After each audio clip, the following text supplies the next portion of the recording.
సాధారణ ఎన్నికల్లో ఇక్కడ టీఆర్ఎస్కు సంబంధించినటువంటి అభ్యర్థి శ్రీనివాస్ గౌడ్ పైన మేము ఎన్నికల కంటే ముందే అంటే నామినేషన్ ఫైల్ చేసిన తర్వాత స్క్రూటినీ జరిగేటటువంటి సమయంలో టీఆర్ఎస్ అభ్యర్థి తప్పుడు సమాచారం ఇవ్వడం జరిగింది. దానిపైన చర్యలు తీసుకోమని చెప్పి రిటర్నింగ్ ఆఫీసర్కు అయినటువంటి ఆర్డీఓ గారికి మేము కంప్లైంట్ ఇవ్వడం జరిగింది. కంప్లైంట్ ఇస్తే మరి అది కంప్లైంట్ ఏదైతే ఉందో అప్పుడే దానిపైన మరి ఇది కాదు అని చెప్పి స్క్రూటినీ ఓకే చేయడం జరిగింది. అంటే మేము ఇచ్చినటువంటి సమాచారం ఏదైతే ఉందో ఆ సమాచారము పర్ఫెక్ట్గా ఉన్నా కూడా మరి ఆ సమాచారాన్ని మరి పక్కకు పెట్టి స్క్రూటినీ ఓకే చేయడం జరిగింది. దానిపైన మేము ఆ రోజు మేము వారితో వాదించడం కూడా జరిగింది. ఇదంతా కూడా సమాచారం ఉంది, మీరు ఎందుకు దీన్ని చేస్తూ ఉన్నారంటే మీరు కోర్టుకు పోండి అని చెప్పి చెప్పడం జరిగింది. కోర్టుకు పోండి అని చెప్తే ఇమ్మీడియట్గా కూడా మేము అప్పుడు కోర్టును కూడా ఆశ్రయించడం జరిగింది. న్యాయస్థానాన్ని ఆశ్రయించిన తర్వాత అక్కడ వారు ఇది ఎన్నికల సమయం, ఎన్నికలు అయిపోయిన తర్వాత మీరు కోర్టుకు అంటే న్యాయస్థానానికి రమ్మని చెప్పిన తర్వాత మేము ఎన్నికలు అయిపోయిన తర్వాత ఎన్నికల్లో తప్పుడు సమాచారం ఇచ్చిండనే అభియోగంతో పాటు మరి కౌంటింగ్ అప్పుడు అదేవిధంగా మరి పోలింగ్ అప్పుడు ఉన్నటువంటి ఓట్ల తేడా అంటే సుమారు 2331 ఓట్ల తేడా ఏదైతే ఉందో తేడా రావడం జరిగింది. ఆ తేడా పైన అదేవిధంగా మరి ఎన్నికల నామినేషన్ పత్రాల్లో దాఖలు చేసినటువంటి తప్పుడు సమాచారం ఏదైతే ఉందో 17 కారణాలను చూపిస్తూ మేము న్యాయస్థానానికి పోవడం జరిగింది. ఈనాడు అది మరి నెంబరింగ్ కూడా కావడం జరిగింది. తప్పకుండా మాకు న్యాయస్థానంలో ఖచ్చితంగా న్యాయం జరుగుతుందని చెప్పి మేము విశ్వసిస్తూ ఉన్నాము. అదే కాకుండా ఈనాడు జిల్లాలో ఉన్నటువంటి అంటే ఉమ్మడి జిల్లాలో ఉన్నటువంటి 14 నియోజకవర్గాల్లో లేనటువంటి మరి దుస్థితి ఏదైతే ఉందో ఈ నియోజకవర్గంలో దాపురించింది. ఎందుకంటే ఇక్కడ కక్ష సాధింపు చర్యలు ఏవైతేనో చేస్తూ ఉన్నాడు. మరి ప్రజాప్రతినిధిగా ఉన్నటువంటి వ్యక్తి ఎన్నికల ముందే రాజకీయాలు చేయాల్సిన అవసరం ఉంది. అంటే గతం నుంచి కూడా చరిత్ర చెప్తున్నటువంటిది, మరి గతంలో ఉన్నటువంటి ఎమ్మెల్యేలు కూడా చేస్తున్నటువంటిది ఏంటంటే ఎన్నికల వరకే రాజకీయాలు, ఎన్నికల వరకే పార్టీలు, ఎన్నికలు అయిపోయిన తర్వాత పార్టీలకు అతీతంగా పనిచేయాల్సిన అవసరం ఎంతైనా ఉంది. అంటే ఒక ప్రజాప్రతినిధి పార్టీలకు అతీతంగా పనిచేయాల్సిన అవసరం ఉంది. కానీ ఇక్కడ భిన్నంగా ఉంది. ఏదంటే మాకు ఓట్లు వేయలేదు, మాకు పని చేయలేదు అని చెప్పి చాలామందిని కూడా కక్ష సాధింపు చర్యలు ఏవైతేనో చేపడతా ఉన్నారు. అది సరైనటువంటి విధానం కాదు. ఎందుకంటే నువ్వు ప్రజాధనంతో ప్రజాప్రతినిధిగా ఉన్నావు. మరి వాళ్ళు చేసినప్పుడు అందరిపైన నువ్వు వాళ్ళకు జీతాలు ఇస్తలేవు, వాళ్ళకు లేకుంటే వాళ్ళ జీతాలు ఇస్తే నీ దగ్గర పని చేయట్లేదు, ట్రాన్స్ఫర్లు చేయడం కానీ లేకుంటే ఇబ్బందులు చేయడం కానీ ఇవన్నీ కూడా సరైనటువంటి విధానం కాదు. ఎందుకంటే ఈనాడు ఈ కక్ష సాధింపు చర్యలు అనేవి సరైనటువంటి పద్ధతి కాదు, మార్చుకోవాల్సిన అవసరం ఉంది. ఈ విషయాన్ని కూడా మీ సంబంధించినటువంటి ముఖ్యమంత్రి గారికి మేము ఒక లేఖ రాయదలుచుకున్నాం. ఇక్కడ జరిగేటటువంటి మరి కక్ష సాధింపు చర్యలు, మరి బెదిరింపు కార్యక్రమాలు ఇవన్నీ కూడా చేస్తున్నటువంటి సరైనటువంటి విధానం కాదు, పద్ధతి మార్చుకోవాలి. మరి ఆ పద్ధతి ఏదైతుందో మార్చుకోమని చెప్పి మీ ముఖ్యమంత్రి గారికి కూడా ఒక లేఖ రాయదలుచుకున్నాము, రాస్తాం. ఆ లేఖ రాసిన తర్వాత కూడా ఈ లోపల మార్పు రాకపోతే ప్రగతి భవన్ ముందల మేమందరం కూడా ఉమ్మడి అంటే మా కూటమి తరఫున మేము ధర్నా కార్యక్రమాన్ని కూడా నిర్వహిస్తామని చెప్పి సందర్భంగా తెలియజేస్తా ఉన్నాం. అదే కాకుండా మరి మొన్న రామచంద్రపూర్ గ్రామానికి పోయినప్పుడు దాంట్లో సమంజసం అనేది మరి ప్రజలు కానీ వారి ముఖ్యమంత్రి గారు కానీ ఆ పిల్లగాన్ని కూడా ఒక డైరెక్ట్ ఇచ్చారు. మనం గౌరవించినట్లుగా కాదా? ఒకటి. రెండవది పోతే ఒక ముగ్గురు పెద్ద మనుషులను పెట్టిన అందులో ఈ పిల్లగాని కూడా అందులో పెట్టిన గొర్రెలు కొన్నింకే పోనీకే మీరే దగ్గర గొర్రెలు కొని పెట్టా. మరి ఒక పెద్ద మనిషిగా మొత్తం కాన్స్టిట్యూన్సీలోనే చిన్న వయసు ఉన్నా కూడా మొత్తం గొర్రెలు కొనుక్కోవడానికి ఎందుకు పంపినా తెలుసా? గడబడిని పైసలు దొరుకుతాయంట. సరే పోనీ తింటే తినలే మావిడే కదా, వీడు తినకపోతే ఇంకోటి తింటాడు బతకలే అని చెప్పి గాడి కూడా పంపించింది. 3-4 రీట్లో ఈయన ఒకడు. ఆయన వాళ్ళ గుడికాడికి వచ్చినాక గుడికాడ ఎక్కి చెప్పాను మరి పైసలు వచ్చినాయా లేదా, 60-70 లక్షలు వచ్చినాయి జమ చేసుకున్నాడు. డాక్టర్లకు కూడా ఎవరిని ఇవ్వకుండా పంచుకొని పోయాను. ఎలక్షన్ల కన్నా ముందే ఆ మాట నేను పంచుకోలేదు, గొర్రెల పైసలు నేను తినలేదు అని చెప్పి బిల్లు పెట్టమని చెప్పాడు. ఇది పోదలుచుకుంటాం. ఎందుకంటే ఒకవేళ ఈ ప్రజాప్రతినిధి పైన చర్యలు తీసుకోకపోతే ఈ అంశం పైన అవినీతిని మీరే అంటే ప్రోత్సహిస్తున్నట్టు కనిపిస్తూ ఉందని మేము అనుకోవాల్సి వస్తుంది. మరి ఇది అవినీతిని అంటే ఒక విధంగా అధికారులను, ఒక విధంగా ఈ నాయకులను అంటే గొర్రెల అంటే 50-60 లక్షల రూపాయలు అవినీతి జరుగుతూ ఉందంటే ప్రజాప్రతినిధి ఒక సమావేశంలో బాహటంగా మాట్లాడడం అనేది ఎంతవరకు సమంజసం అనేది ఒకసారి ఆలోచన చేయాల్సిందిగా నేను మీ మీడియా తరఫున కూడా మరి ప్రజలు కూడా గమనిస్తూ ఉన్నారు. ఇలాంటి పరిస్థితి ఇక్కడ ఉన్నటువంటిది ఏదైతే ఉందో ముఖ్యమంత్రి గారిని కూడా మేము విజ్ఞప్తి చేస్తూ ఉన్నాము. ఈ నియోజకవర్గంలో జరిగేటటువంటి ఇలాంటి కార్యక్రమాలు, ఈ కక్ష సాధింపు చర్యలే కానీ, ఈ అవినీతిని ప్రోత్సహించే కార్యక్రమాలే కానీ, మరి అదే కాకుండా పార్టీలో మరి చేరపోతే ఏ విధంగా భయభ్రాంతులకు లోన్ చేస్తూ ఉన్నటువంటి పరిస్థితి ఏదైతే ఉందో ఇక్కడ జరుగుతూ ఉంది. ఖచ్చితంగా మేము ఇక్కడ ఉన్నటువంటి ప్రజాప్రతినిధి పైన, వాళ్ళ పార్టీకి సంబంధించినటువంటి ప్రజాప్రతినిధి పైన చర్యలు తీసుకోమని చెప్పి మేము అడుగుతూ ఉన్నాం. మరి ఖచ్చితంగా చర్యలు తీసుకోండి. ఎందుకంటే ఇలాంటి వ్యక్తికి మీ పార్టీకే చెడ్డ పేరు వస్తుంది, మీ పార్టీకే మరి చెడ్డ పేరు వచ్చే పరిస్థితి ఉంది. కాబట్టి దయచేసి ఆ విధంగా చేయాల్సిందిగా నేను మనవి చేస్తూ ఉన్నాను. అదే కాకుండా మరి మొన్న అంటే నాకు సహకరించినటువంటి టీఆర్ఎస్ పార్టీలో ఉన్నటువంటి నాయకులకు కూడా ఈ సందర్భంగా కృతజ్ఞత తెలియజేస్తూ ఉన్నాను.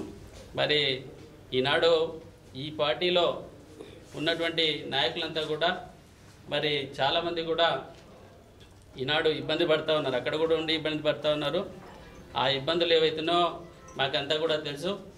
ఈనాడు మరి దయచేసి ఈ విధమైనటువంటి చర్యలు పునరావృతం కాకుండా చూడాల్సిన అవసరం ఎంతైనా ఉందని చెప్పి ఈ సందర్భంగా తెలియజేస్తా ఉన్నాను.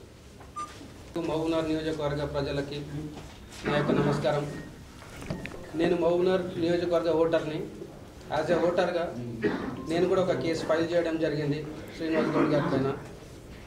ఏంటంటే ఆర్డీఓ గారికి 29వ తేదీన ఒక కంప్లైంట్ ఇవ్వడం జరిగింది. మేము వారు ఏమన్నారంటే ట్రాఫిక్ చాలన్ల గురించి సంబంధించి బ్యాంకులకు సంబంధించి బకాయిలు ఉన్న వ్యక్తికి మీరు 29వ తేదీన అభ్యర్థుల బకాయిలలో నిల్లని ఇచ్చారు సార్, వీటిపైన చర్యలు తీసుకోండి అంటే 3.5 గంటలు మమ్మల్ని ఇబ్బంది పెట్టారు. కంప్లైంట్ తీసుకోలేదు. మేము గట్టిగా అడిగేసరికి ఆఫీస్లో ఇవ్వండి అన్నారు. సరే ఈ కంప్లైంట్ పైన మీరు చర్యలు తీసుకోవాలని మేము మళ్ళీ అడిగేసరికి ట్రాఫిక్ చాలన్లకు సంబంధించి మీరు మున్సిపాలిటీలో కట్టమని చెప్తారు. సార్ మున్సిపాలిటీలు ఎట్లా కడతారు సార్, అది మున్సిపాలిటీకి సంబంధించింది కాదు, transport department dues police department ద్వారా కలెక్ట్ చేసి గవర్నమెంట్ చెల్లిస్తారు కదా సార్, వీటిపై చర్యలు తీసుకోండి అన్నాం. అంటే అది మాకు సంబంధం లేదు, మీరు సుప్రీంకోర్టుకి వెళ్ళండి అన్నారు. వాటికి సంబంధించిన వీడియో కాపీస్ నా దగ్గర ఉన్నాయి, మీడియా మిత్రులందరికీ ఇస్తాను. ఇట్లాంటి ఆర్ఓలు రిటర్నింగ్ ఆఫీసర్లు కండువా లేని కార్యకర్తలాగా వ్యవహరిస్తున్నారు. ఇది ఎంతవరకు ప్రజాస్వామ్యంలో కరెక్ట్ కాదండి. ఇంతే కాకుండా 13వ తేదీ ఒక అఫిడవిట్ నింపడం జరిగింది శ్రీనివాస్ గౌడ్ గారు. 14వ తేదీన అఫిడవిట్ దాఖలు చేయడం జరిగింది. మళ్ళీ ఇంకా సెకండ్ అఫిడవిట్ ఇవ్వలేదు. 4 సెట్లలో 2 సెట్లు 14వ తేదీ ఇచ్చారు, 19వ తేదీ 2 సెట్లు ఇచ్చారు. కానీ అఫిడవిట్ మాత్రం ఒకటే ఇచ్చారు. మేము ఏదైతే కేసు 42924 అనేది ఒక రిట్ పిటిషన్ వేసాము 27th నవంబర్లో. ఆ కేసు 30 నవంబర్కు 329B కింద కేసు డిస్పోజ్ అయింది. ఆ కేసు నడుస్తుండగానే గౌరవ ఆర్ఓ గారు ఇంకొక అఫిడవిట్ మార్చడం జరిగింది. ఇది ఎంత దారుణం అంటే మన ప్రజలందరినీ మోసం చేయడమే. ఎన్నో రకాల అక్రమాలు చేసి ఈరోజు అక్రమ మార్గంలో వీళ్ళు గెలిచి కక్ష సాధింపు చర్యలు తీసుకుంటున్నారు. మహాకూటమి కార్యకర్తలపైన, కాంగ్రెస్ కార్యకర్తలపైన, టీడీపీ కార్యకర్తలపైన కొంతమంది ఆస్తులు ధ్వంసం చేస్తున్నారు. ఇది ఎంతవరకు సమంజసం కాదు. అతి త్వరలోనే వీరికి పదవీ విరమణ ఖచ్చితంగా వస్తుందని మేము భావిస్తున్నాము. న్యాయస్థానంపై మాకు పూర్తి నమ్మకం ఉంది. వాటికి సంబంధించిన అన్ని ఆధారాలు మీడియా మిత్రులకు ఇస్తాము. దయచేసి మీరు కూడా న్యాయంగా ఉండండి. వాళ్ళు చేసే అక్రమాలను బయట పెట్టండి. ఒక మీడియా మిత్రునిగా మీతో నేను విజ్ఞప్తి చేయడం ఇదేనండి. గెలిచిన 15 రోజులకే ఒక మిత్రుడు, మా మైనార్టీ మిత్రుడి 2 షెడ్లు కూలగొట్టడం జరిగింది.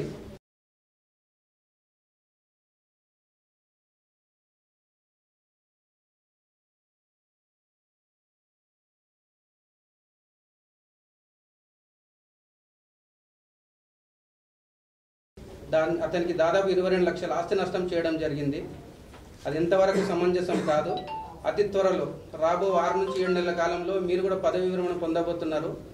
తర్వాత మీ కార్యకర్తల పరిస్థితి ఏందనేది వాళ్ళ మనోభావాలను కూడా మీరు దృష్టిలో పెట్టుకొని ముందడుగేయాలని కోరుకుంటున్నాను. ఇప్పుడు ఎవరైతే అనాలోచితంగా గొర్రెల మంద మాదిరి ఆ పార్టీలో చేరుతున్నారో వారందరూ ఒకసారి పునరాలోచించుకోవాలి. ఎందుకంటే రాబో కాలంలో వారికి శాశ్వత పదవి విరమణ జరగబోతుంది. న్యాయస్థానంపై మాకు పూర్తి నమ్మకం ఉంది. ఒక ప్రజాప్రతినిధి అయి ఉండి ఆస్తులు దాపెడతారు, అకౌంట్లు దాపెడతారు, ప్రభుత్వానికి చెల్లాల్సిన బకాయిలు ఇప్పుడు కూడా ఎంత నిర్లక్ష్యం ఒక ప్రజాప్రతినిధి కంటే. ఈరోజు డేట్లో కూడా మీకు ఆన్లైన్లో మేము డైరెక్ట్ మీకు ఒక సైట్ ఇస్తాం, చూడొచ్చు. మీకు పేపర్లు కూడా ఉన్నాయి, ఆర్టీఐ కింద మాకు వచ్చినాయి పోలీస్ డిపార్ట్మెంట్ నుంచి. అవన్నీ మీకు అందజేస్తాం. ఇన్ని తప్పులు పెట్టుకొని ఎదుటివారి తప్పులు ఎంచే ప్రయత్నం చేస్తారు. వాడు మన మాట ఇంటలేడా, వాని వీక్నెస్లు చూడండి. అరే ఇంతమంది వీక్నెస్లు నువ్వు చూస్తే నీ వీక్నెస్ చూస్తాడు కూడా పుడతాడు. పుట్టిండు, ఆల్రెడీ పెట్టిండు. కాబట్టి ఇవన్నీ మానుకొని ఆరోగ్యంగా ఉండండి. ఆరోగ్యకరమైన రాజకీయ వాతావరణాన్ని పెంపొందించండి. ఎవరికి కూడా ఇబ్బంది కలిగించే ప్రయత్నం చేయకండి. పోలీస్ డిపార్ట్మెంట్ వారు సక్రమంగా డ్యూటీ చేస్తారు. కానీ మీరు అక్రమంగా వారిపై ఒత్తిడి తీసుకొచ్చి వారిపై కేసులు పెట్టండి, వీరిపై కేసులు పెట్టండి మీరు చెప్పాల్సిన అవసరం లేదు. జ్యుడిషియల్ డిపార్ట్మెంట్, పోలీస్ డిపార్ట్మెంట్ వారి విధులు వారు నిర్వహిస్తారు. మీరు ఎవరికి అనవసరమైన సలహాలు ఇవ్వాల్సిన అవసరం లేదు. గౌడ్ గారు, మీరు ఆరోగ్యంగా ఉండండి. మహబూబ్నగర్ వాతావరణాన్ని ఆరోగ్యంగా ఉంచండి. అందరూ బాగుండే విధంగా ఉండండి. ఈ సభాముఖంగా మీడియా మిత్రులకు తెలియజేయడం ఏంటంటే వారు చేసే అక్రమాలు మీకు ఖచ్చితంగా మేము అందజేస్తాము. వాటిని బయట పెట్టండి. సామాన్య ప్రజానికానికి తెలిసే విధంగా మీరు కూడా దోహదపడండి. ఈ విధంగా విజ్ఞప్తి చేస్తాము. ఒక ప్రభుత్వ ఉద్యోగితో సమానం. వారు అక్రమ మార్గంలో ఒక పాలీ హౌస్ పై వారి ఫామ్ హౌస్ నందు 29,22,882 రూపాయలు సబ్సిడీ పొందారండి. హార్టికల్చర్ లాస్ ప్రకారము అది విరుద్ధము. ఆ సబ్సిడీ పొందడమే కాకుండా దాన్ని అక్రమ మార్గంలో వారి మామగారి ఇంటి పేరే మార్చి మరీ డబ్బులు తీసుకున్నారు వాళ్ళు.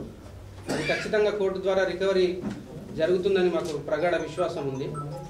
ఒక సామాన్య రైతు పాలీ హౌస్ కొరకు అప్లై చేస్తే 2 సంవత్సరాలైనా నెంబరింగ్ కూడా రాదు వారికి. అట్లాంటిది ఒక ప్రజాప్రతినిధికి 15 రోజులలో సబ్సిడీ ఇవ్వడం జరిగింది. వాటికి సంబంధించిన అన్ని వివరాలు ఆర్టీఐ ద్వారా మేము తీసుకోవడం జరిగింది. మీడియా మిత్రులకి ఈ విషయాలు తెలియజేస్తాం. ఇట్లాంటి విషయాలు గౌరవ అధికారుల దృష్టికి మీరు తీసుకెళ్ళండి. మా వంతు కృషిగా మేము కూడా తీసుకెళ్తాము. ఒక సామాన్యునికి మేలు జరిగే విధంగా చేయాలని మేము కోరుకుంటున్నాం. ప్రజాప్రతినిధులకు 2.5 లక్షల జీతం ఇచ్చేది ప్రజలకు సేవ చేయడానికే కానీ మీరు సొంతంగా సబ్సిడీలు పొందడానికి కాదు. ఈ విషయాన్ని గౌరవ కలెక్టర్ దృష్టి గారు కూడా తీసుకెళ్తాము. కాబట్టి మీడియా మిత్రులు గ్రహించి మీరు పబ్లిష్ చేసి ప్రజలకు తెలిసే విధంగా చేయాలని విజ్ఞప్తి చేస్తూ మాకు సహకరించిన మిత్రులకు. అంటే ఇక్కడ ప్రభుత్వ పరంగా వచ్చేటటువంటి సబ్సిడీని కూడా అంటే ఒక ప్రజాప్రతినిధి వాడుకుంటా ఉన్నాడు. అంటే ఏ విధంగా ప్రభుత్వ పరిపాలన ఉంది, ఇక్కడ ఏ విధంగా పరిపాలన సాగుతూ ఉంది అనే దానికి నిదర్శనం కళ్ళ కట్టినట్టు కనిపిస్తుంది. పాలీ హౌస్ లేదంటున్నారు. మళ్ళీ లేదంటే మరి డబ్బులు ఎక్కడ పోయినట్టు వాడుకున్నట్టు అదేదండి. వాస్తవానికి ఇక్కడ విభిన్నమైనటువంటి పరిపాలన జరుగుతూ ఉంది. ఏంటంటే సొంత అంటే రాజులు పోయిండు, రాజ్యాలు పోయినాయి, కానీ ఇంకా రాజరికం అదే విధంగా కొనసాగుతూ ఉంది. ఇక్కడ కొత్తగా ఏర్పాటైనటువంటి జిల్లాలో కోయిల్కొండ మండలిలో అంటే మహాకూటమిలో ఉన్నటువంటి నాయకులకు, కార్యకర్తలకు అందరికీ కూడా మీరు ఎవ్వరు కూడా ఎదురుపడాల్సిన పని లేదు. వాళ్ళు చేసేటటువంటి అంటే కక్ష సాధింపు చర్యలే కానీ, భయాన్ని తోలిపెట్టేటువంటి కార్యక్రమాలే కానీ, చేసేటటువంటి ఇబ్బందులంతా కూడా నిర్భయంగా ఎదుర్కొందాం. మనం కలిసి అంటే మేమంతా కూడా మీకు అండగా ఉంటాం. మీరు ఎవ్వరు కూడా అధైర్యపడాల్సిన పని లేదు. పార్టీలు మారాల్సిన పని లేదు. పార్టీలో మారినంత మాత్రాన వాళ్ళు ఏదో చేస్తారనే భావన మీ లోపల వద్దు. ఖచ్చితంగా మనమంతా కూడా మీకు అండగా ఉంటాం. దయచేసి మీరు అధైర్యపడాల్సిన పని లేదని చెప్పి మీతో మనవి చేస్తూ సెలవు తీసుకుంటాం.